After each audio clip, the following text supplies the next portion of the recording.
आपने इस वीडियो पे क्लिक करा है तो कहीं ना कहीं आपके अंदर एक ड्रीम है व्हाइट कोट पहनने का, अपने पेरेंट्स को प्राउड फील करवाने का। हो सकता है आपने अभी तक कोई स्टेप्स ना लिए हो, बट आप एटलीस्ट सोच तो रहे हो। There is something called stages of habit formation, pre contemplation, contemplation, preparation, action, maintenance and termination. आप अभी कॉन्टेम्पलेशन स्टेज में हो। इसका मतलब है कि आप सोच तो रहे हो करना है, बट कैसे करना है, कब करना है, आपने सोचा नहीं है। प्रिपरेशन वाली बात मैं बता दूंगा आपको, करना कैसे है वही आज मैं वीडियो में डिस्कस करने वाला हूं। एक्शन आपको और आपके साथ टीचर्स को ले रहे हैं और धीरे धीरे स्टेजेस फॉर्म हो जाएगी, आपकी हैबिट बन जाएगी। यही वो स्टेज होता है जहां पे मैक्सिमम स्टूडेंट अपना 11th बर्बाद कर देते हैं और फिर 12th में जाते हैं और सोचते हैं कि अब 11th को 12th के साथ कैसे करना है। तो लाइफ को सिंपल और इजी रखते हैं। क्यों 12th में इतना काम करना, 12th का काम 12th में और 11th का 11th में करते हैं। और आपने अपना 11th अच्छा कर लिया तो आपके सिलेक्शन के चांसेस 50% बढ़ जाएंगे। और इसीलिए मैं इस वीडियो में वो सब डिस्कस करूंगा, कैसे करना है, क्या करना है, सब्जेक्ट वाइज अप्रोच क्या रखनी है। तो hello everyone, I am Tathagat Avatar, currently a second year MBBS student at AIIMS New Delhi. सबसे पहले क्वेश्चन पे आते हैं, ऑनलाइन वर्सेस ऑफलाइन, आपको क्या चूज करना चाहिए। मैंने अपना ऑनलाइन चूज करा क्योंकि मुझे ऑफलाइन में ज्यादा डिस्ट्रैक्शंस लगते थे कंपेयर टू ऑनलाइन। मैंने सोचा कि मेरा टाइम बचेगा जाने आने का, मैं थकूंगा नहीं जाने आने में, तो मेरे को ऑनलाइन बेटर लगा, मैंने चूज करा। आपको जो बेटर लगे वो चूज करो। ऑनलाइन से भी रैंक आई है, ऑफलाइन से भी रैंक आती है, हर जगह से रैंक आती है। तो ये कोई डिटर्मिनेंट नहीं है कि आप ऑनलाइन पढ़ो या ऑफलाइन पढ़ो, आपको किसी से भी रैंक आ सकती है। अब करना क्या है, चाहे आप ऑनलाइन पढ़ रहे हो या ऑफलाइन पढ़ रहे हो, सबसे पहले तो आपको लेक्चर लेनी है। क्या एक बार में समझ आ जाएगा? नहीं। कोई भी कितना भी इंटेलेक्चुअल पर्सन होता है, कितना भी स्मार्ट होता है, कुछ चीजें होती है जो उसे भी परेशान कर देती है। हो सकता है आपको बहुत सारी चीजें एक बार में समझ ना आए तो आपको फिर से पढ़ना है। यही एक डिफरेंस होता है एक टॉपर और एक नॉर्मल स्टूडेंट में। अगर उसे कुछ नहीं समझ आता है तो वो बार बार उसे ट्राई करता है, अलग अलग रिसोर्सेज से ट्राई करता है। बट एक जो फेलियर है, जो ना सिलेक्ट वाले स्टूडेंट है, उसे ना समझ आया, उसने एक बार ट्राई करा और छोड़ दिया। तो आपको यही करना है। अगर कुछ ना समझ आए तो फिर से लेक्चर देखना है, फिर भी नहीं आए फिर से लेक्चर देखना है। अगर उस टीचर से नहीं समझ आ रहा है, कहीं और से यूट्यूब पे जाके देखना है। अभी तो एआई भी है, उसको सब बोलना है, प्रॉम्प्ट लिखना है कि इसको कैसे समझे। तो आपको अल्टीमेटली हर एक सब्जेक्ट के, हर एक चैप्टर के, हर एक टॉपिक को स्ट्रॉन्ग करना है। ये आपका एक टारगेट होना चाहिए। अब तो ये होगी लेक्चर की बात। अभी नोट्स कैसे बनाने, अगर आप ऑफलाइन में हो तो सीधा आप ऑफलाइन में बना लोगे, फिर से उसे घर पे टाइम वेस्ट नहीं करना है, फेयर कर रहे हो स्कूल की तरह। ऑनलाइन में भी आपको लेक्चर के साथ ही नोट्स बनाना है, लेक्चर को पॉज नहीं करना है। अगर 2 घंटे का लेक्चर है तो उसको 2 घंटे में ही खत्म करना है। बाकी बचे फिलर्स जो गैप रह जाएंगे उसको हम लेक्चर ओवर होने के बाद करेंगे। लेक्चर को स्टॉप नहीं करेंगे, नहीं तो लोग 2 घंटे का लेक्चर 3 घंटे तक देखते रहे, वो नहीं करना। इतना टाइम वेस्ट अफोर्ड नहीं कर सकते। अब लेक्चर एंड होते ही क्या करना है, अब रियल गेम लेक्चर एंड होने के बाद ही शुरू होता है, क्योंकि हर बैचेस में, हर एक क्लास के अंदर बहुत सारे स्टूडेंट्स आते हैं, बट सिलेक्शन कुछ लोगों का होता है। क्योंकि सिलेक्शन उन लेक्चर से नहीं होता, उसके बाद जो 6, 7, 8 घंटे की सेल्फ स्टडी होती है, सिलेक्शन वो करवाता है। तो आपको उस 6, 7, 8 घंटे में कैसे करना है, सबसे पहले मान लो आपने फिजिक्स का लेक्चर आज लिया, तो घर पे आते ही आपको फिजिक्स का नोट्स रिवाइज करना है। हार्डली आपको 15-20 मिनट लगेंगे। उसके बाद लेक्चर के वो सारे सवाल करने हैं, चाहे वो आपको आता है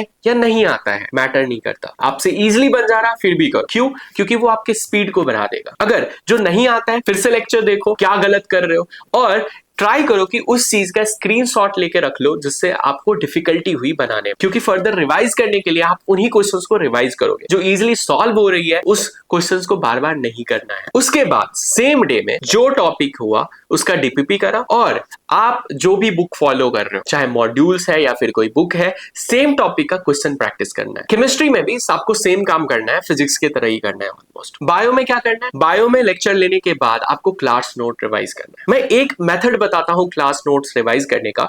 मान लो आज फर्स्ट लेक्चर था तो आपने फर्स्ट लेक्चर का जो भी 2 पेज पढ़ाया उसने रिवाइज कर। सेकंड डे पे आप क्या करोगे, फर्स्ट लेक्चर और सेकंड लेक्चर दोनों का रिवाइज करो। थर्ड डे पे क्या करोगे, फर्स्ट, सेकंड और थर्ड का भी रिवाइज करोगे। इससे जब मान लो 8th दिन जो सिलेबस फिनिश हो रहा होगा उस चैप्टर का, तो आप फर्स्ट वाले पेज को फर्स्ट डे को 8th टाइम रिवाइज कर रहे होगे, सेकंड वाले को 7th टाइम रिवाइज कर रहे होगे। इससे क्या होगा कि आपके जो स्टार्टिंग के चीजें हैं, जो पूरा चैप्टर है, वो आपके हमेशा ही ग्रिप में रहेगा, कभी आप भूलोगे नहीं। ये एक बेस्ट मेथड है रिवीजन करने का। उसके बाद क्लास नोट्स का रिवाइज करने के बाद आपको सेम टॉपिक एनसीईआरटी से रीड करनी है, और मेक श्योर कि पहले टाइम पढ़ते हुए हाईलाइट मत करना, क्योंकि आपको पता ही नहीं है क्या हाईलाइट हाईलाइट है, क्या इंपॉर्टेंट है, आप सब कुछ हाईलाइट कर दोगे। आप जब सेकेंड थर्ड टाइम पढ़ने जाओ तब जाके हाईलाइट करो, क्योंकि मोस्ट ऑफ द चीजें आपको याद हो जाएगी जिसको हाईलाइट करने की कभी जरूरत ही नहीं थी। तो सिर्फ उन चीजों को हाईलाइट करनी है जहां से क्वेश्चंस आएंगे और जो आपको डिफिकल्टी होती है याद करने में, ताकि आपका रिवीजन आसान हो पाए। और इन सब करने के बाद आपके पास एक फिक्स्ड रिसोर्सेज होना चाहिए। किस चीज के लिए? क्वेश्चन प्रैक्टिस करने के लिए। जैसे मैं अगर फिजिक्स की बात करूं तो फिजिक्स में आपको क्या रिसोर्स रखना है? आपका क्लास नोट्स, साथ में मॉड्यूल्स या फिर कोई एक अदर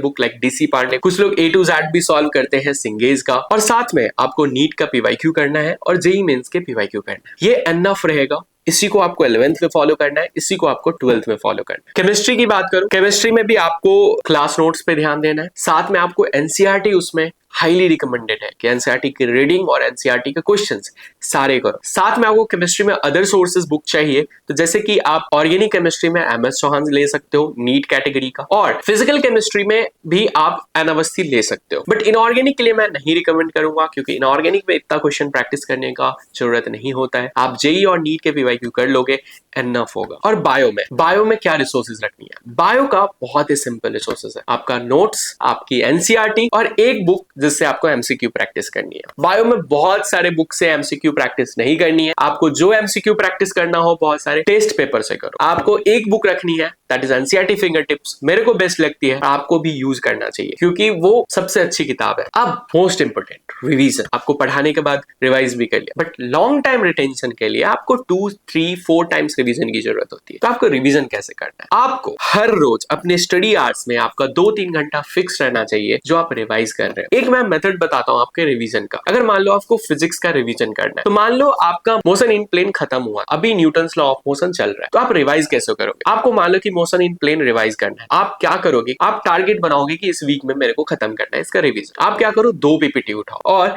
आपको हार्डली 2 पीपीटी करने में 30 मिनट 40 मिनट लगेगा, क्योंकि ऑलरेडी आप उस दिन लेक्चर एंड होने के बाद क्वेश्चन कर चुके हो। तो आप 30-40 मिनट्स में आप हार्डली एक लेक्चर में 20 क्वेश्चन होंगे तो 40 क्वेश्चन हो गए। कुछ क्वेश्चन छोटे होते हैं, 1 वर्ड वाले होते हैं। आप उन 40 क्वेश्चंस को एक दिन में करो। एक दिन में टारगेट रखो, 2 पीपीटी करने हैं। तो मान लो किसी चैप्टर का 8 पीपीटीज है, तो आप 4 दिन में उसका रिवीजन कर ले जाओगे। ये बेस्ट तरीका है। और उस टाइम पे आप स्क्रीनशॉट लेके फोल्डर में बना के रख लो कि इन चैप्टर्स में मेरे को ये क्वेश्चंस फिर से रिवाइज करना है। जितना बार आप रिवीजन करोगे, आपके विड्थ जो रिवीजन की होगी वो धीरे धीरे नैरो होती जाएगी। आपको कम क्वेश्चंस रिवाइज करने होंगे। एंड में हार्डली 4-5 क्वेश्चंस होगा चैप्टर से किसी एक पीपीटी से जो आपको रिवाइज करना होगा। एंड नेक्स्ट आता है टेस्ट। कैसा भी प्रिपरेशन हो, कुछ भी ना पढ़ाओ, फिर भी जाकर टेस्ट दे दो, क्योंकि टेस्ट का पर्पस अच्छा स्कोर करना कभी था ही नहीं। टेस्ट का पर्पस ये है कि आपको बताए कि आप अभी कहां हो और आपको कितना मेहनत करना है, और जो आप गलतियां कर रहे हो उसको सुधारना। उसके लिए आप क्या करोगे? मिस्टेक बुक बनाओगे। मिस्टेक बुक क्या करनी है? आपको एक नोटबुक लेनी है,